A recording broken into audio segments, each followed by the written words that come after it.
¿Puede el Aston Villa armar un proyecto lo suficientemente ambicioso como para entrar en Europa? Lo analizamos en el vídeo de hoy. Bueno, Nacho, el Aston Villa de Steven Gerrard, que ha dado unos pasos hacia adelante, quizás sorprendentes para muchos, en este mercado invernal y que parece que está intentando armar un proyecto, como ya lo ha hecho el Leicester, como también lo ha intentado los Wolves, como lo ha intentado el Everton, para intentar ese eterno asalto al Big Six que parece que nunca llega, pero tantos intentan. Volvemos a fijarnos en uno de esos equipos de fuera del grupo de los 6 grandes que intenta romper esa hegemonía que lleva tantos años mandando en la Premier League. En este caso, ya lo hablaremos durante el vídeo, pero no es un cualquiera. Estamos hablando de un campeón de Europa como el Aston Villa, que lo consiguió en el 82, si no me equivoco.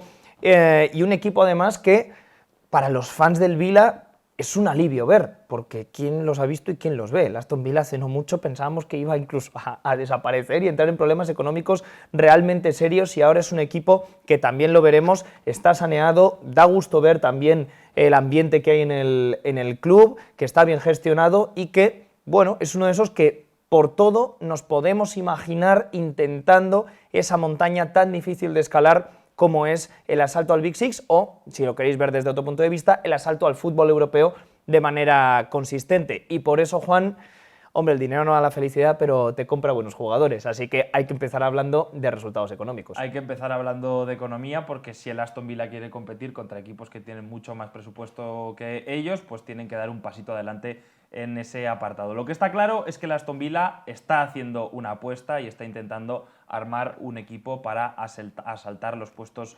europeos. El gasto neto en fichajes entre el año 2012 y el año 2019 fue tan solo de 12 millones de libras, mientras que con respecto al año 2020 hasta la actualidad ya han gastado alrededor de 160 millones de libras, incluyendo los últimos movimientos del mercado de invierno y del último mercado de verano. Así que esa apuesta está clara. Además, es una apuesta que poco a poco, Nacho, se está reflejando en sus clasificaciones en la Premier League y en sus resultados, porque en la primera temporada, en su regreso a la Premier League, fueron 17º, salvándose del descenso pues prácticamente en los últimos momentos. La temporada pasada consiguieron algo más de tranquilidad con un 11º puesto, y este año parece que podrían dar un pequeño paso adelante y acabar como máximo novenos en la tabla. Más allá de eso ya es absolutamente inviable que por nivel de puntos y diferencia puedan conseguirlo, pero podrían acabar novenos, así que claramente en una línea ascendente en cuanto a la Premier League. Todo esto en definitiva lo que nos da muestras, como digo, Nacho,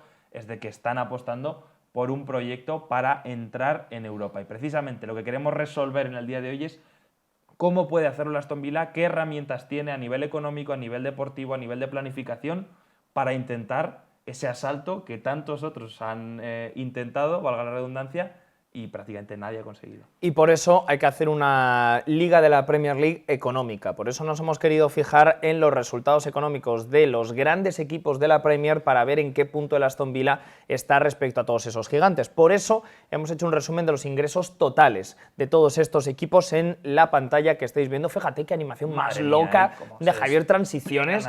Qué auténtica pasada. Y vosotros veis aquí, por supuesto, la fuente siempre es el siempre fiable Swiss Rumble, que os recordamos que podéis seguirlo en Twitter para toda esta información de primera mano. Es una comparación de los resultados del año 2021 entre el Big Six y lo que consideramos que puede ser su competencia. Veis que hay dos equipos en negro, el Everton y el Newcastle, que corresponden a los resultados de 2020 porque todavía no se han publicado los de 2021. Sí, no se han publicado sus cuentas, pero veis que en general la fotografía para el Aston Villa es de mejora, cuanto menos. Al final, el resumen es que si aspiras a asaltar el Big Six, tienes que estar compitiendo a nivel de presupuesto contra equipos como el Arsenal, como el Tottenham o como el Chelsea, que te mínimo duplican el presupuesto. Esto es especialmente importante en el plano deportivo, porque cuanto más dinero tienes, evidentemente, mejores jugadores te puedes permitir, mejores salarios les puedes pagar y, por lo tanto, mejor puedes competir sobre el terreno de juego. Como vemos, el Aston Villa, a día de hoy, está a la cola en la Premier League en lo que a ingresos se refiere, en esa pelea por entrar y además, en Juan, Europa. Lo preocupante, entre comillas, pero también tenemos que tener en cuenta en el crecimiento en esta clasificación del Aston Villa, si aspira a subir puestos, es esa composición de los ingresos, porque también tienen una especie de asterisco, por decirlo de alguna forma. Eso es, veis ahí que el Aston Villa en este último año ha ingresado 184 millones de libras. De estos 184 millones, alrededor del 85% corresponden a los ingresos de televisión. Esto es un problema, ¿por qué? Porque los ingresos de televisión es una partida que no vas a poder mejorar mucho, es decir, porque ya por mucho que asciendas en la clasificación, los ingresos de televisión en Inglaterra siguen siendo más o menos equitativos, entonces no te va a suponer una gran diferencia. Además, es algo que no te da una ventaja comparativa con respecto al resto, porque los demás que están compitiendo contra ti, el West Ham, el Leicester, etcétera, más o menos ingresan lo mismo en esa Te iba a partida. decir que ahí no te puedes disparar de ninguna manera respecto a tu competencia. No te puedes Están ganando más o menos lo diferenciar. mismo. Y además los de este año están un pelín inflados porque todavía les debían dinero a las televisiones de aquellas jornadas que se aplazaron por el COVID, etcétera. Entonces están un pelín falseados en esta temporada.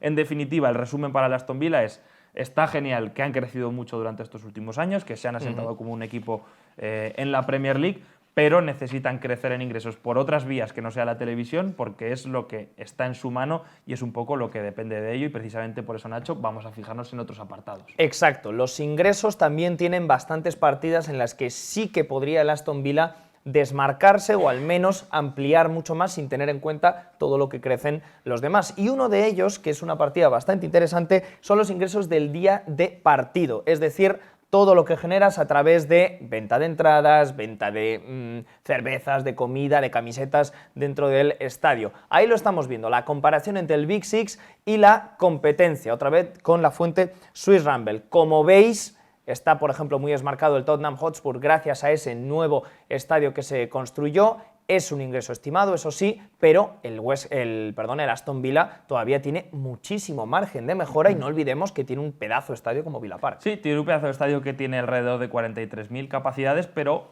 la buena noticia es que tiene la capacidad de una afición lo suficientemente cuantiosa como para generar mucho más de lo que está generando.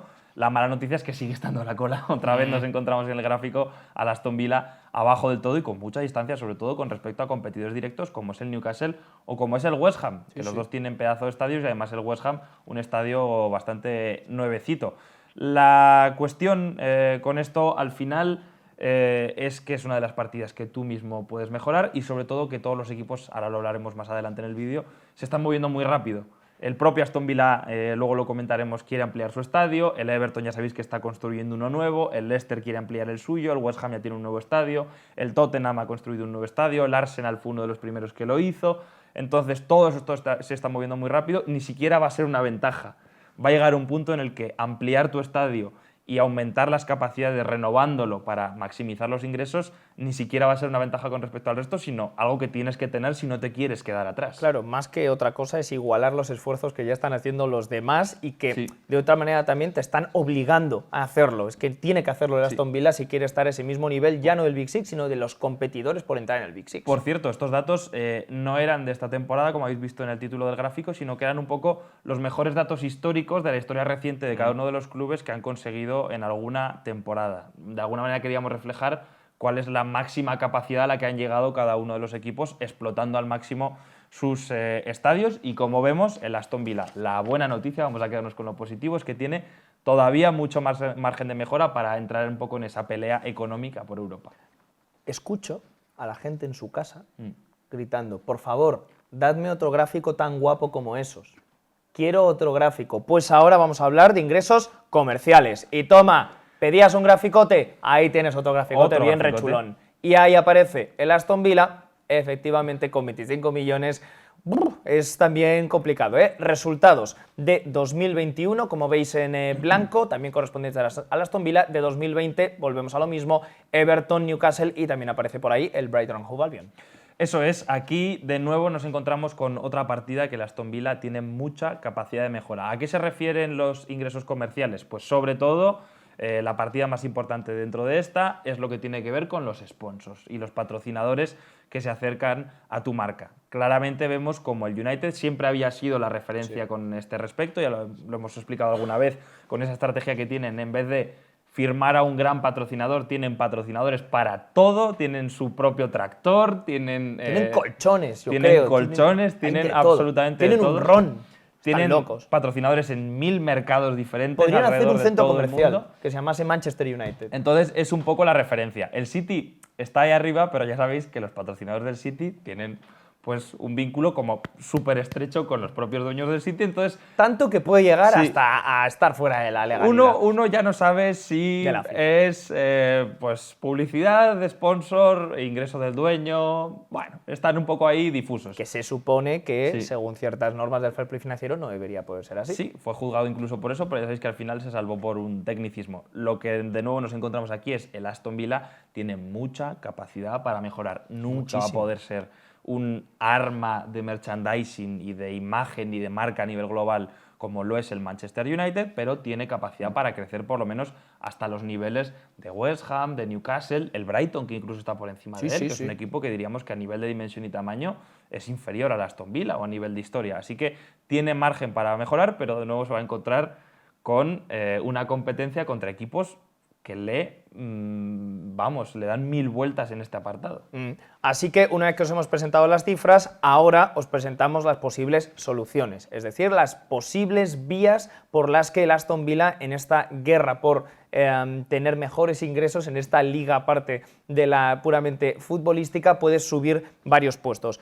Uno, bueno, por supuesto, la solución general es generar otras vías de ingresos para seguir reforzando la plantilla. Esto no se le escapa a nadie, más allá de esos ingresos televisivos. Y uno bebe directamente de todos esos ingresos que decíamos del día de partido. La ampliación del estadio. Y es que parece que empiezas ya a estar en marcha una ampliación del estadio a 50.000 espectadores, lo cual incluye también, por supuesto, nuevos puestos de hospitality, nuevos puestos para entradas, digamos, de mayor caché. Sí, palcos VIP, por ejemplo, que se suelen vender a empresas por su totalidad, es decir, hay palcos VIP en estadios que se venden durante toda la temporada a una empresa que paga X cantidad. A través de esas pequeñas cosas que parecen tonterías, se mejora muchísimo la recaudación dentro de un estadio. Por ejemplo, el hecho de adaptarlo para que se pueda utilizar para otras cosas que no sean un partido de fútbol, porque el gran drama de los equipos de fútbol es que tienen a su mayor activo, que es el estadio, una cosa gigantesca que les cuesta muchísimo dinero y que solo pueden explotar una vez cada 2 semanas, normalmente. Entonces, por eso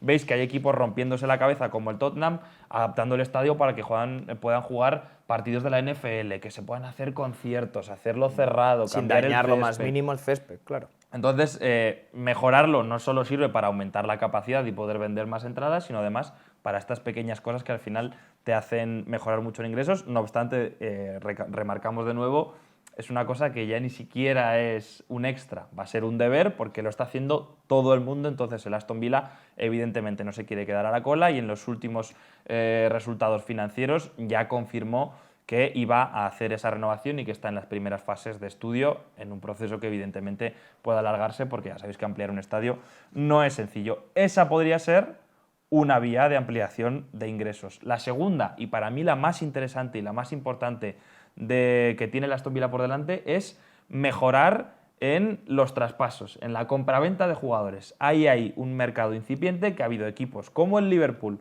o como el Leicester que han sabido explotar para generar muchos ingresos extra y para poder remodelar su plantilla. Sí, fijaos las cifras porque llaman mucho la atención. En el caso del Aston Villa, en los 2 últimos años los villanos solo han recaudado 2 millones de beneficios por traspasos de jugadores. Una cifra realmente baja, aunque también, por supuesto, se explica desde el punto de vista de la compraventa de jugadores, porque vendieron a Jack Grealish, pero también invirtieron ese dinero. Sí, porque hay que decir que esos 2 años son los 2 últimos años que han computado a nivel fiscal, es decir, 2021 y 2020. No entra Grealish. Todavía no ha entrado Grealish. Cuando entre Grealish cambiará la película y precisamente yo creo que es a partir de Grealish el detonante que puede cambiar esta política de traspasos de la Aston Villa. Vimos cómo se vendió a Grealish con esa cláusula que me parecía inteligente. Sabes que es un jugador que tienes el riesgo de perder, fijas una cláusula con un precio muy alto y haces que el jugador se vaya por un precio pues razonable. Por ejemplo, por poner un ejemplo contrario, el Tottenham creo que ha gestionado mucho peor la situación con Harry Kane, no tenía ese tipo de cláusula y al final se han acabado quedando un jugador que ha estado rindiendo por debajo de su nivel durante mucho tiempo, no han ingresado nada, se arriesgan a perderlo gratis al final de su contrato. Creo que con Grealish lo hicieron de manera inteligente, además transparente, porque el CEO de la Aston Villa, Christian Purslow, salió en un vídeo que publicaron en todas sus redes sociales, a explicar cuál era la gestión que había detrás de ese movimiento y dijeron, mira, nos ha llegado una oferta que no podíamos rechazar por Jack Grealish, es un jugador que queríamos mucho, él quería salir, no se lo podíamos impedir y hemos reinvertido esos 100 millones en otros 3 futbolistas que creemos suman juntos las cualidades que nos deja de aportar Jack Grealish con su marcha. Así que esa sería un poco la idea, el generar talento, desarrollarlo, comprarlo barato o directamente desarrollarlo en tu cantera por precio cero y venderlo muy caro para seguir reinvirtiendo en el equipo. Y con esa dinámica puedes generar desde luego un ingreso extra que te permita ir avanzando como conjunto. Sobre todo porque tú lo decías antes, tiene buenos espejos en los que mirarse el Aston Villa a la hora de llevar a cabo este tipo de políticas. Uno de ellos, por ejemplo, es el Liverpool, que desde 2015 suma un total de 370 millones de beneficio en este tipo de traspasos, o el Leicester City, que suma un total de 200 millones desde 2017. Es decir, todo lo que entra en el club, luego cuando sale por mucho más valor, en muchos casos, en otros no tanto, pero que todo hace que en este movimiento ambos clubes ganen mucho valor en lo que antes compraron a un precio mucho más barato de lo que luego lo vendieron. Claro, para explicarlo muy fácil, esto no significa que son 370 millones que han ido directos de beneficio a las arcas del club. Evidentemente lo han reinvertido. Se computa como beneficio porque al final, a una lógica financiera, lo que sucede es tú fichas a Coutinho por un precio muy bajo, entonces se computa ese gasto por, no me acuerdo cuánto lo ficharon, pero X, y lo acabas vendiendo por 150 millones, prácticamente es todo beneficio. Ese es el beneficio del que estamos hablando, que luego evidentemente el Liverpool y el Leicester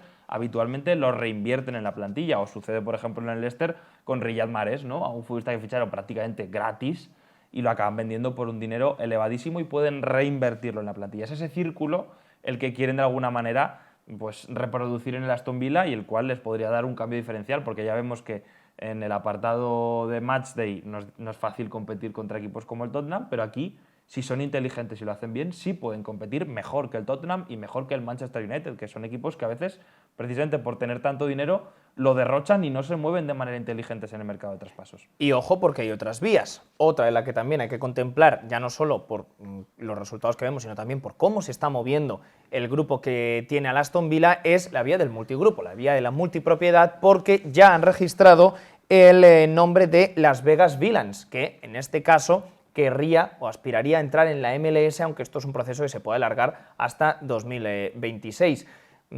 Hombre, el nombre se lo podían acurrar un poco más para que no tuviera un link tan claro con el Aston Villa. Nos han estrujado mucho la cabeza. Las Vegas Villains, que tengo que decirte es un nombre que mola. Las Vegas Villains. Bueno, los villanos de Las Vegas. Y además los villanos de Las Vegas, que va a haber muchos por ahí. Y por supuesto también es un modelo que, si nos fijamos en él para ampliar esas miras de cara a mejorar los ingresos, es un modelo que le ha funcionado a equipos como el Manchester City, por supuesto, al Brentford e incluso a niveles menores, como es el caso del Barnsley, pero te permite generar, digamos, un, entre comillas, circuito cerrado para siempre que prevalezca tu filosofía a la hora de formar entrenadores, a la hora de formar jugadores, que sea más sencillo esa conexión a la hora de tener jugadores en ligas competitivas que luego puedan dar un salto muy orgánico a tu equipo. Sí, al final es una vía que parece que, de nuevo, como con los estadios, no va a ser una ventaja, sino que parece que es la norma ya en el mundo del fútbol, el tener una estructura multigrupo.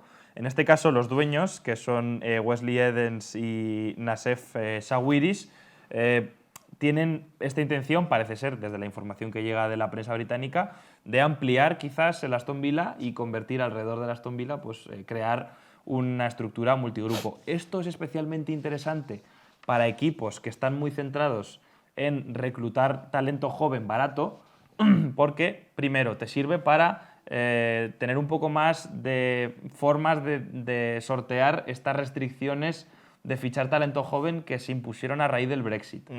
Te permite estar presente en más mercados, te permite formar entrenadores, futbolistas, irlos circulando por tus equipos y, en definitiva, de ser capaz de detectar ese talento joven para luego venderlo caro. Le ha funcionado al Barnsley, le ha funcionado al Brentford y sobre todo le ha funcionado al grupo Red Bull, que yo creo que es el máximo exponente de esta fórmula multigrupo, que además es uno de los principales nutridores de talento a nivel entrenadores y a nivel futbolistas jóvenes en Europa. Así que puede ser otra vía interesante para seguir creciendo para el Aston Villa. Y evidentemente también hay otra vía que ya hemos comentado para crecer en ingresos por parte del Aston Villa, que es la comercial. Aquí el club puede moverse de manera inteligente para intentar encontrar mejores acuerdos con sponsors que les den más dinero por patrocinarse su camiseta, por patrocinar el nombre de su estadio cuando lo renueven. Sí. Al final... Ahora, cuidado, que últimamente hemos visto alguno que ha salido ranísima. Claro, ya sabéis que los clubes normalmente venden a patrocinadores hasta las zapatillas. Ha salido recientemente la noticia de Spotify con el Barça, ¿no? Que le ha vendido la ropa de entrenamiento, la equipación del femenino, del masculino, el nombre del estadio, todo.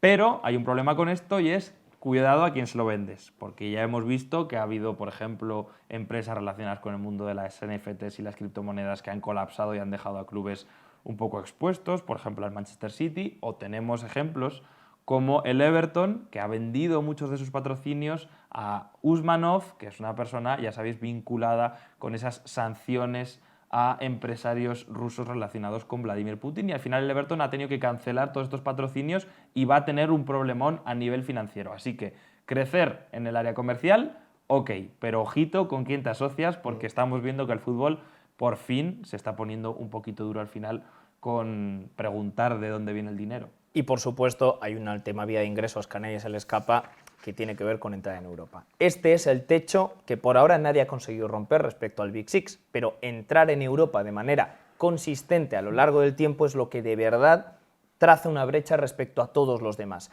Es lo que, por ejemplo, el Leicester consiguió brevemente con ese triunfo en la Premier League, consiguió de esa manera meterse en la Champions League y abrir una brecha, aunque fuera breve respecto a otros equipos que luchaban por sus objetivos, pero no ha conseguido hacerlo de una manera consistente. Es verdad que ha aparecido mucho en Europa League, pero no ha conseguido volver a la gran competición europea, que es lo que de verdad marca la diferencia y lo que, por ejemplo, destacábamos su importancia la temporada pasada cuando se quedaron a las puertas a pesar de haber ganado la FA Cup.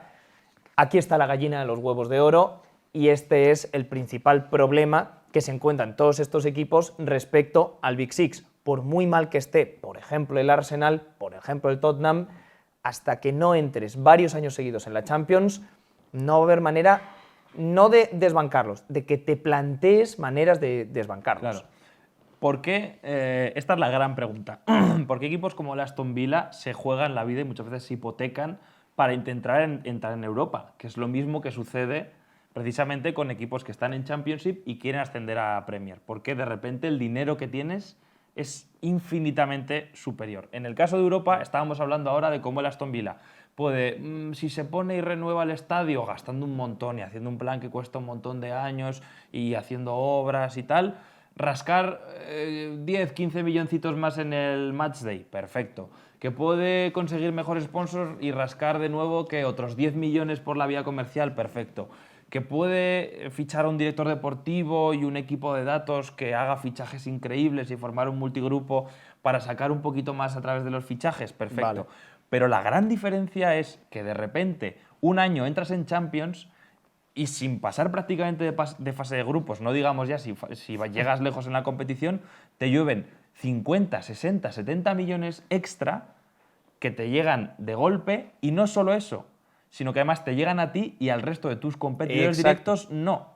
A diferencia de los ingresos televisivos y todo lo que comentábamos. Esto sí que es una verdadera brecha. Esta es la gran diferencia. De repente te llegan 50 millones que el West Ham, el Everton, el Leicester lo pueden pelear todo lo que quieran, pero esa es la gran diferencia que te va a poner un paso por delante. Y esto es, por ejemplo, algo que hemos vivido en el fútbol español con el Atlético de Madrid. El Atlético de Madrid está en una situación complicada antes de que llegara el Cholo Simeone. Desde que llegó el Cholo Simeone, deportivamente el equipo le ha ido muy bien, se instaló en los puestos Champions. Y nunca se bajó. Champions, y ahora mismo está financieramente incluso mejor que el FC Barcelona.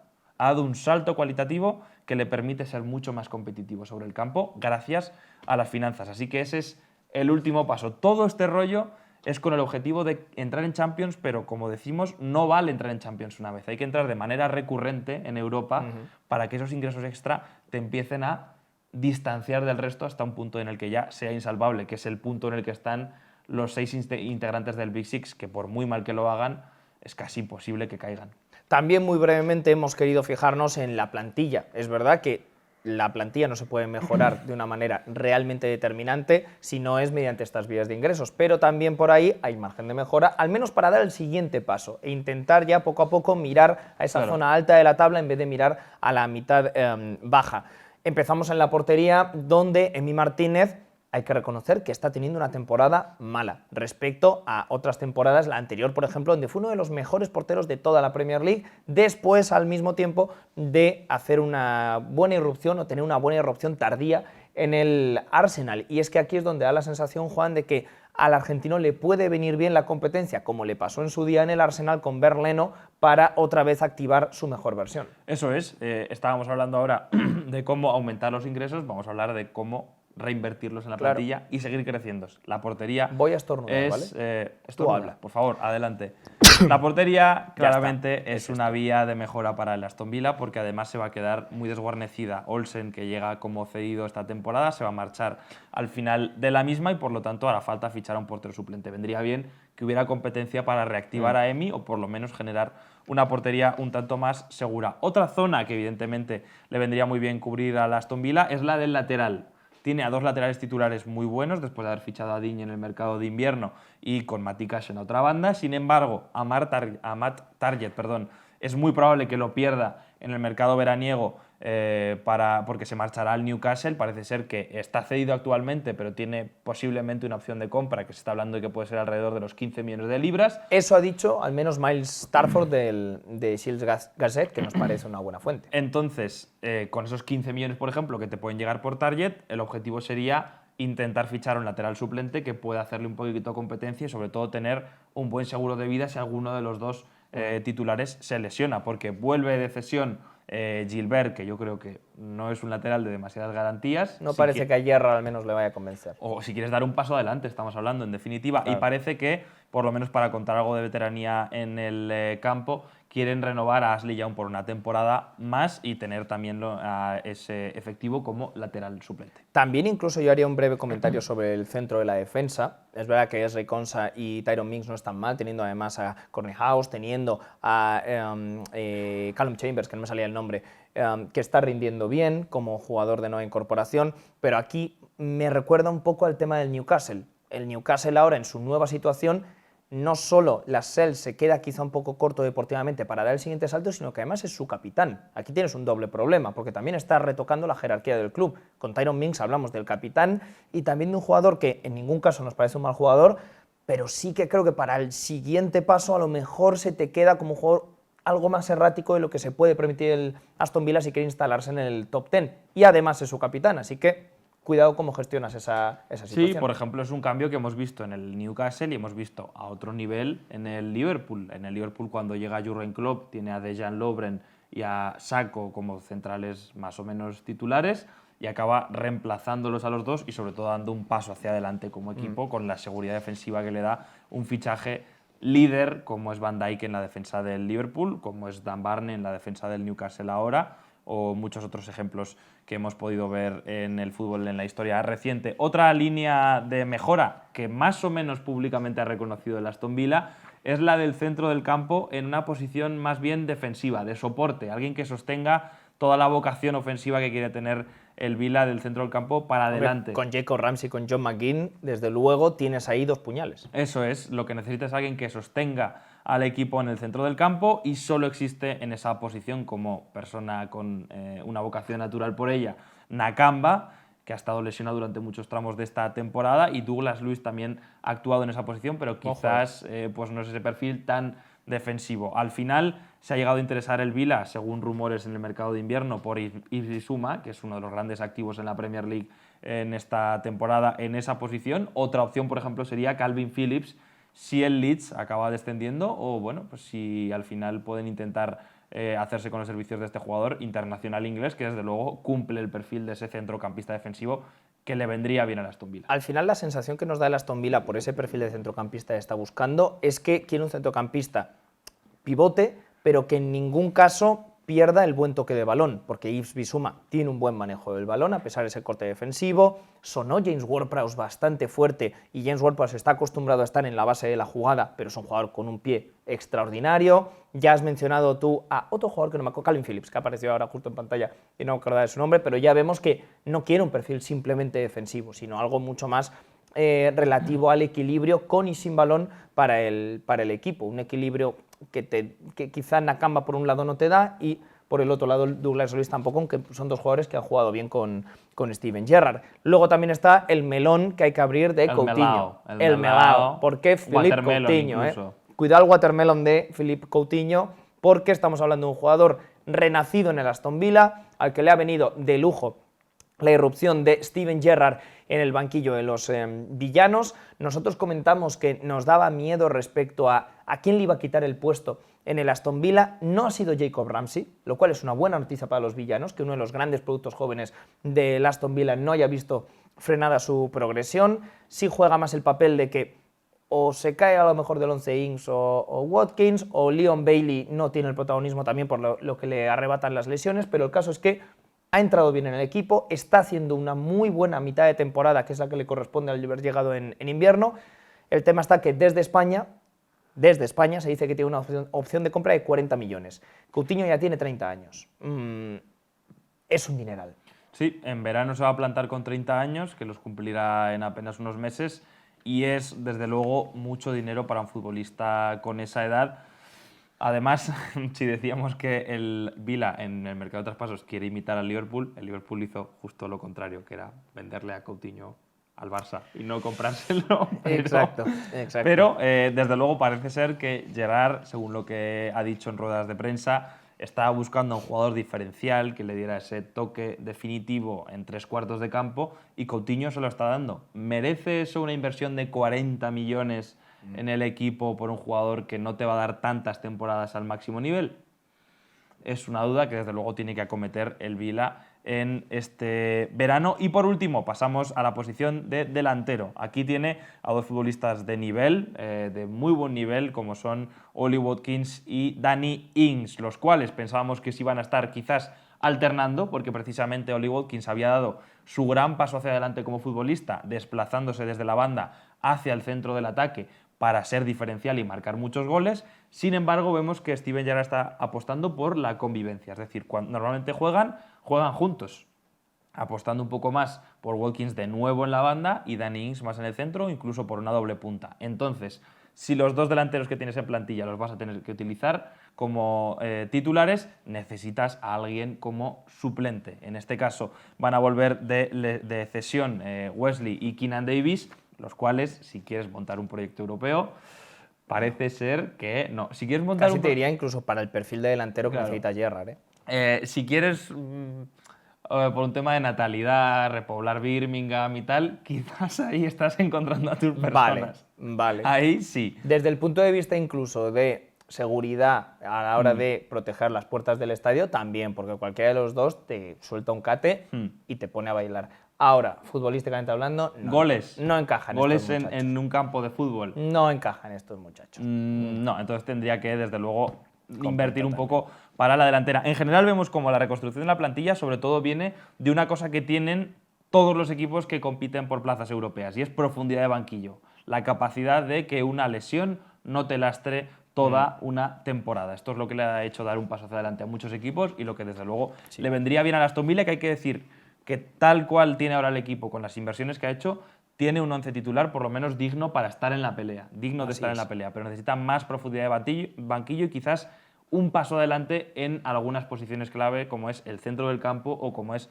el centro de la zaga. Y por eso, Juan, para terminar, nos preguntamos si conseguirán este salto al fútbol europeo, esta irrupción en lo que parece un coto de caza por ahora más privado que otra cosa y bien cerrado a todo el que quiera acceder a él. Así que hemos dividido como conclusiones puntos a favor para ser positivos de cara a una irrupción del Aston Villa en ese club más o menos privado, y puntos también en contra para ser algo más realista respecto a sus posibilidades. Lo positivo es que el Aston Villa, fruto de que tiene unos dueños responsables, ahora mismo solo tiene 5 millones de deuda. Esto es importante porque tienen margen para arriesgarse, para ser osados, para intentar cosas y para apretar un poquito más las tuercas económicamente al club. Está bastante limpio el club. Está bastante limpio, por lo menos a nivel de deuda. Es el club ahora mismo que menos deuda tiene de toda la Premier League, según las últimas cuentas que se han publicado de todos los equipos. Antes era el Burnley, pero llegaron los americanos, lo compraron y dijeron, lo paga el club, lo de la compra nuestra. Entonces ya tienen como un montón de deuda. Buena pinta eso. Pero el Aston Villa está muy limpio, así que puede apretar mucho económicamente, cosa que el Leicester ya no tanto, porque lo ha estado haciendo últimamente. El Leicester ha apretado mucho las clavijas económicamente y ya no tiene tanto margen, pero el Aston Villa tiene margen. Además tiene unos dueños comprometidos con la institución, como son Wesley Edens y Nassef Sawiris, a los que hemos mencionado anteriormente. Son dueños que han mostrado su compromiso con el club, inyectando a través de compras, a través de capital, 400 millones de libras desde su llegada. Son de los dueños que más han aportado, han limpiado al club de deuda y además están mostrando mucha transparencia, Nacho, porque decíamos antes, por ejemplo, esos vídeos de Christian Purslow, que no es el dueño, es el CEO, es un poco el que da la cara por ellos y da la cara por el club, es de los dirigentes más vocales y más activos, para bien o para mal, en el mundo de la Premier League. Y eso es algo que se echa de menos en épocas en las que vemos a, por ejemplo, Thomas Tuchel tener que defender públicamente al dueño o exdueño de su club, cuando él solo es el entrenador. En el Aston Villa sí hay un ejercicio de transparencia que yo creo que es beneficioso para el fútbol. ¿Te puede gustar más o menos, por ejemplo, lo que dijo Christian Purslow respecto a la reforma que propuso Tracy Crouch del fútbol inglés? Pero él salió, creo que fue a Talksport, donde fue a dar su punto de vista y defender, ya te digo, pueden ser argumentos que te convenzan más o menos, pero fue uno de los pocos feos que salió y dio la cara para defender su, en este caso, rechazo a la reforma de Tracy Crouch. Y lo mismo, ya comentábamos antes, ese comunicado que subieron a redes sociales en el que Purslow explicaba, con pelos y señales además, hasta qué punto tenía un contrato Jack Grealish que permitía su venta si llegaba un equipo de Champions League, cómo lo iban a reinvertir, por qué lo iban a reinvertir. En ese sentido, Purslow está siendo una imagen interesante de cara al club. También, además, puntos positivos, tienen una afición bastante grande y bastante fiel al equipo. Ahora mismo están entre los 10 primeros en asistencia de la Premier League, lo cual es un dato diferencial. Y no solo eso, sino que además están en una gran ciudad, la que se considera segunda ciudad del Reino Unido por detrás de Londres, en competición con Manchester, pero por algo el derbi de Birmingham entre Aston Villa y Birmingham City se conoce como el Second City Derby. Eso es importante para que un club pueda crecer, porque al final, por ejemplo, no tiene sentido ampliar un estadio y hacerlo de 60.000 plazas cuando estás en una ciudad más bien pequeña, porque no vas a poder llenarlo. En el caso del Aston Villa, estando en Birmingham, tiene una buena ciudad sobre la que construir, una ciudad más atractiva para poder convencer a futbolistas de que vayan a vivir allí, porque eso es una lección importante a nivel de convencer a futbolistas de cierto nivel, el mercado que se habla en la NBA siempre. Y también, por supuesto, a nadie se le escapa, el Birmingham City está en una situación realmente precaria. Hablamos de un club que está tirando objetos sexuales al campo para protestar contra sus dueños. Es decir, que si estás en una ciudad grande y además te has limpiado, entre comillas, al menos a corto plazo, la competencia del Birmingham City, es mucho más fácil seguir creciendo mientras ellos decrecen. Porque, por ejemplo, compáralo con los clubes de Londres. Está fantástico y al West Ham le va muy bien financieramente, pero la oferta es enorme. Hay una competencia brutal en Londres por el crecimiento, mientras que en el Birmingham estás más o menos solo, se podría decir. Además, el Aston Villa a nadie se le escapa, es un club absolutamente histórico, con historia no solo en Inglaterra, sino también con esa Copa de Europa. Así que esto es algo que le da una imagen, un nivel de marca a nivel internacional. Muchas veces vemos a nuevos dueños decir, yo quiero llegar al Burnley, como dijeron los nuevos dueños estadounidenses, y convertirlo en una marca a nivel internacional. Es más fácil cuando tienes al Aston Villa y puedes ir vendiéndole a la gente que eres campeón de Europa, etcétera, que si eres el Burnley, que es un club que no es ni mejor ni peor, más local. Entonces, esta cosa de ser un club histórico no se puede comprar y es un activo que el Aston Villa puede explotar. También estamos poniendo la mirada en el futuro, a corto o medio plazo, y es ahí donde la propia plantilla nos indica que está preparada para ello, está enfocada a ese horizonte dentro de unos años, porque, ya lo estáis viendo en pantalla, el propio Steven Gerrard es un entrenador joven, es un entrenador también ilusionante, independientemente de que alguno piense que puede ser el paso previo a irse al Liverpool, pero eso no quita que también puede ser una etapa de varios años como para construir con Gerrard en el banquillo, y además también tiene una plantilla con una edad media que nos indica que están preparados para los años venideros, porque tiene una edad media de 26,5 años, que para ser un equipo de Premier League es bastante baja. Sí, y como último punto a favor del Aston Villa se podría decir que las cosas en torno a la pelea por Europa se están moviendo rápidamente. Es decir, hemos visto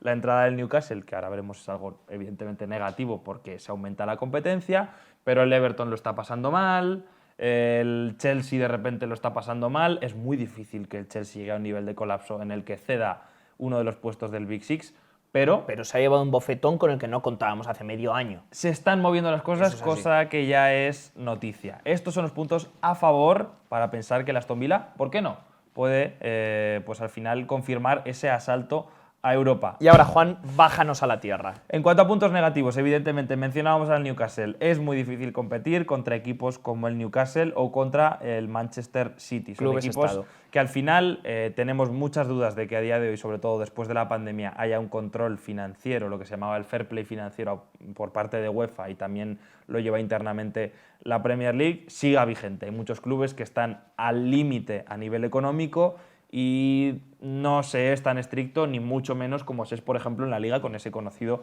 límite salarial. En la Premier League se está dando manga ancha, y si hay manga ancha, eso beneficia a los clubes como el Newcastle con el grupo saudí, que les importa nada y menos perder dinero de manera sistemática cada año, porque lo van a poder sufragar, porque tienen dueños con dinero ilimitado.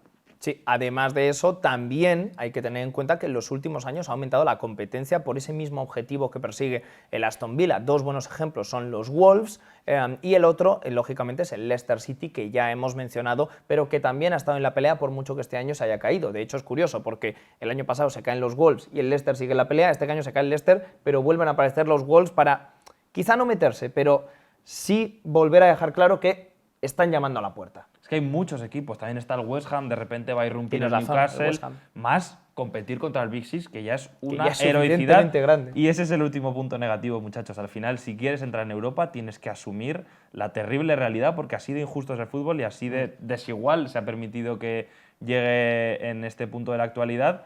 Compites contra equipos que te duplican, triplican el presupuesto.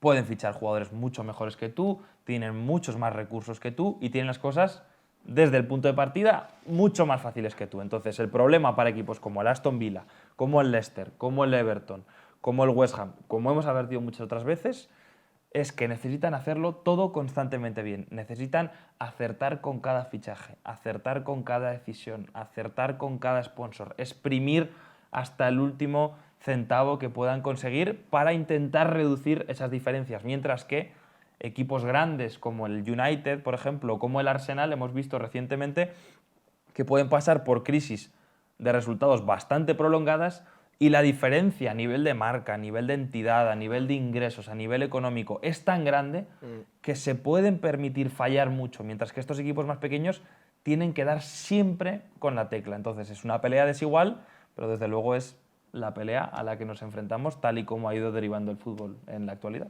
Bueno, muchachos, pues este ha sido nuestro repaso a la situación del Aston Villa y sobre si los villanos pueden en el futuro estar de manera sostenible y continuada en el fútbol europeo. Eso implica estar entre los 6 puestos de la Premier League, los 6 primeros puestos. Ahora os esperamos en comentarios para que nos digáis qué pensáis de esta pelea en la que el Aston Villa aspira a meterse y cómo veis el futuro de Steven Gerrard en el banquillo de Villa Park, de los villanos, y también vuestro futuro en general, si queréis hacer un ejercicio de... Nostradamus. ¿Cómo se llama? Esperanza Gracia. Esperanza Gracia, la señora esa que sale en la tele. Nosotros nos vamos en el próximo vídeo. Si quieres apoyar este proyecto, no dudes en hacerte miembro por el precio de una cerveza al mes.